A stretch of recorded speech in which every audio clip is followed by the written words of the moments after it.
Hello, good evening, and welcome to Andy's Cavern. How are we all doing out there? Avid boxing fans. Are we all good? Having a good weekend? Hopefully. Tonight, I want to talk about what next for Daniel Dynamite Dubois. Now that it looks like Anthony Joshua is not going to be taking the rematch with him. I mean, I never supported that from the start, this rematch via challenger for I think it was an interim title or whatever at the time. Why the challenger has the right to a rematch if he gets beaten. It just made no sense to me, and I don't buy into all this marketable commodity nonsense. Title shots should be gained on merit, not marketable commodity values. That's just goes, as a boxing fan, that's the way I see it. So I never bought into this rematch anyway. Plus, if Anthony Joshua wants to carry on fighting, a rematch with Dubois I think would end much the same way, maybe quicker. I think that would completely ruin him mentally for any future challenges he tries to make against top class opposition. So what next? I mean, there's guys, we don't want the heavyweight division being stagnated again by rematch after rematch and then, you know, just jamming it up, innit? It's no use. Where you've got guys like Joseph Parker, Martin McCauley, Ajit Kabayel, people like that, Zhang, waiting on title shot. When are they ever going to get a title shot? I mean, Zhang's, is he 41 or 42 or something? At this rate he'll be drawing his pension before he gets a title shot. No use, no use at all. So, but it's been going on for a long time, and I blame, in some respects, Eddie Hearn, for his hand in it. I mean, Wilder should have fought Joshua years ago after he beat Klitschko. That was being mooted then, and all this back and forth. But suddenly, when the Turki Al-Sheikh comes on the scene from Saudi, like the saviour of boxing, then he comes in like a superhero, and all the big fights suddenly start happening. So why couldn't it happen before? Shouldn't be some arrangement could have been come to, and that would have been undisputed then, wouldn't it? So all this road to undisputed nonsense, all roads lead to undisputed. What happened to all that? It was all lip service. But it looks like things are happening now, but we don't want any further stagnation of the heavyweight division with rematch clauses here and there and whatnot. So who do I think should be fighting Dubois next? There was talk of Fabio Wardley, though I think Frank Warren's trying to push him into fighting Joshua, but I don't think that's a good fight for Joshua coming back. But then because Wardley's young, hungry and hard hitting, isn't he? And he's big, so that wouldn't be a good recipe for Joshua coming back, would it? He's really got to hang about for the Fury fight, doesn't he? So a cash grab, because well, how much money is he going to get fighting Wardley? He's not going to get the kind of money he would get for fighting Fury. But win or lose, I think he's more likely to fight Fury if Usyk beats Fury again. Because what claim has he got? If Fury beats Usyk and becomes the champion again, what claim has Joshua got for a world title shot off the back of that drubbing he got from Dubois? Again, it'd be down to marketable commodity nonsense. So, and that's nothing against Joshua. That's just the way it is.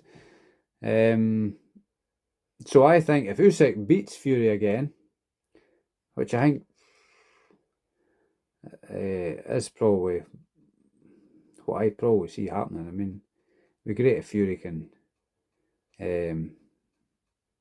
pull a rabbit out of the hat and do something, but I favour neither man. But I just think I think Usyk's probably got his number, So let's just say, for argument's sake, Usyk beats Fury in the rematch.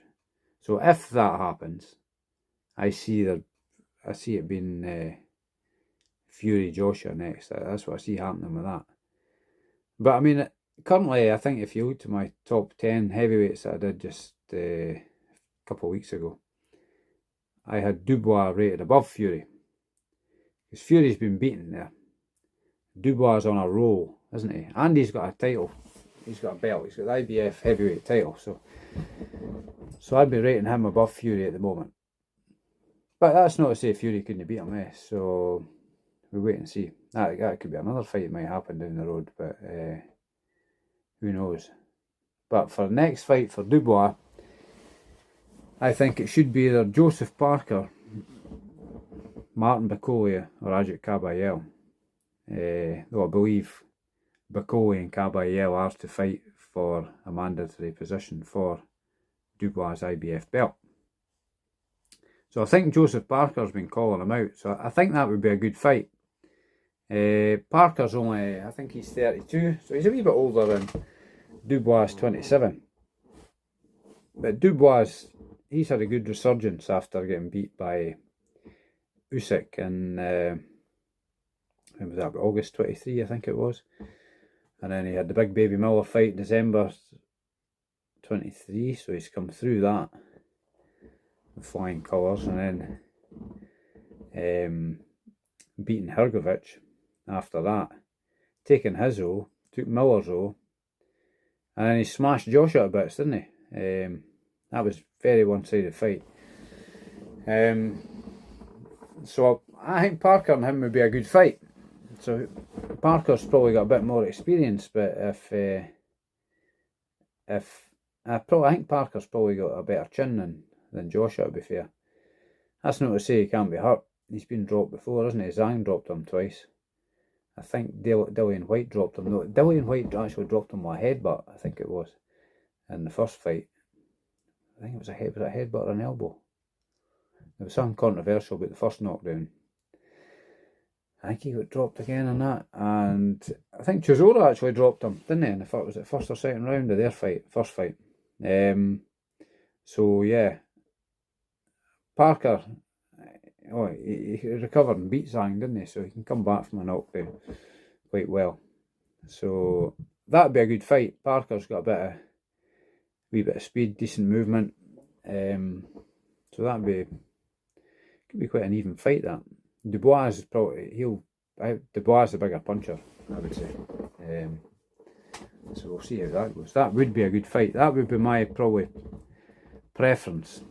But I'd like to see Bakole and Kabayel get their shots as well. Zhang, could that be an option? Zhang against Dubois? That could be quite an intriguing fight. Can't write Zhang off. He's just annihilated Wilder, didn't he, in his last fight? He's a big puncher, though he does tend to tire a bit down the straight, so I think Dubois could probably outlast him if he didn't get knocked too early, but I think Dubois is coming of age and he's just coming into his own. He's got youth on his side. Speed, hunger, youth. He's got decent boxing basics. He's got a great jab. They say his jab is as hard as some people's right hands, so he's got all that in his favour, and he's grown in confidence. So I would say Parker. Anybody else? Wardley, I think it's maybe just a wee bit early for Wardley. And he's yeah, that's who. Excuse me. That's who I would pick. Parker. I think that would be a good fight. I think they're both under Frank Warren, so Bricktop's got all the good heavyweights, isn't he? He's king of the hill at the moment, isn't he? So but fair play to him. He's also signed Lawrence Okolie, isn't he? So I wonder who we're going to see him in with. I've heard some people mentioning Dillian White. Apparently there's some corned beef for them in years gone by. So let's see if Lawrence Okolie can be a good addition to the heavyweight division now that he's not having to boil down a weight to either cruiserweight or bridgerweight. So interesting times. But I think they're talking about, is it February they're talking about for Dubois' next fight? So Let's see if it's going to be Parker. I think that'd make for a good fight. So let me know what you guys think. Feel free to write in the comments who you'd like to see Dubois fight. And we'll take it from there. So I hope you're all well out there and had a good weekend.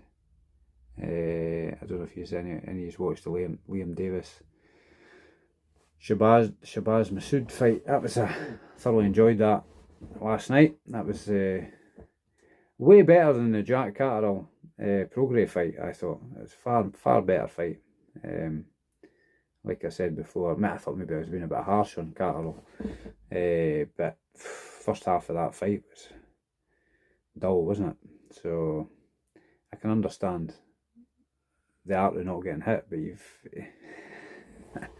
when you're going backwards that fast, the boys having to run after you, it's not for me yet. It's not for, that's not the kind of boxing I like. But he is skillful, Catterall. You can't take that away from him. He is skillful and effective, and he has got good movement. So he stepped it up in the second half. So give him his due there. But certainly that fight last night with Davis and Masood was a cracker. So I didn't even actually, because I've been that busy, I didn't actually realise it was on till not long before it started. So or I forgot about it or something. But it was worth watching anyway. So okay, guys, that's all for tonight, and we'll get more content out to you through the week. All being well. Okay, guys, take care. Have a good Monday tomorrow. Don't get the Monday blues. Okay, guys, take care. See you soon. Cheers.